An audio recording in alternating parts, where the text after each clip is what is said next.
قوم نوح، مختلف قوم شعیب، ان کا ذکر آنا شروع ہو جاتا ہے کہ یہ ذریت ابراہیم کی ظاہر قوم ہے دنیا کی قوموں میں سے، لیکن یہ دنیا کی ساری قوموں میں اس لحاظ سے منفرد ہے کہ باقی قوموں کو تو اللہ تعالیٰ ان کے حالات کے لحاظ سے موقع دیتا ہے، اس کا اللہ تعالیٰ نے اس کے وجود میں آنے سے پہلے فیصلہ کر دیا اس کے ساتھ کیا معاملہ ہوگا۔ چنانچہ میں نے اپنی کتاب مقامات میں ایک مضمون لکھا ہے خدا کے فیصلے، اس میں جس طرح اس فیصلے کو بیان کیا ہے جو رسولوں کی بعثت کے بعد دنیا کی کسی بھی قوم سے ہو سکتا ہے، اسی طرح ذریت ابراہیم کے بارے میں خدا کے فیصلے کو بھی الگ کر کے بتایا۔ میں نے یہ کیا نا کہ ایک ہی قانون ہے یا ایک ہی سنت ہے، جزا و سزا کی سنت، دنیا میں اللہ تعالیٰ کے فیصلے کے اظہار کی سنت، دنیا میں اللہ کی دینونت کی سنت، ایک ہی سنت ہے، لیکن اس کا ظہور تین پہلوؤں سے ہوتا ہے۔ تو ہمارے ہاں بھی بہت سے اہل علم اس میں خلط مبس پیدا کر دیتے ہیں، یعنی وہ اس کو الگ الگ نہیں بعض موقعوں پر کر پاتے، جہاں الگ الگ نہیں کر پاتے اس میں سب سے بڑی مثال سیدنا مسیح کی دینونت، وہ اللہ کے رسول ہیں، ایک قوم کی طرف آئے، جیسے کہ سیدنا لوط ایک قوم کی طرف آئے، جس طرح کہ سیدنا شعیب ایک قوم کی طرف آئے، وہ بھی ایک قوم کی طرف آئے،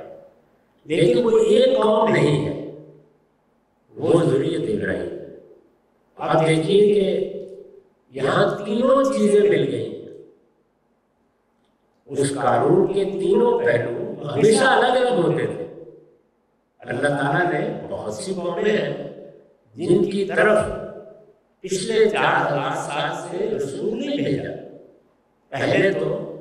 فرمایا ہے کہ ہم نے ہر امت کی طرف ابتدا میں جب دنیا شروع ہو رہی تھی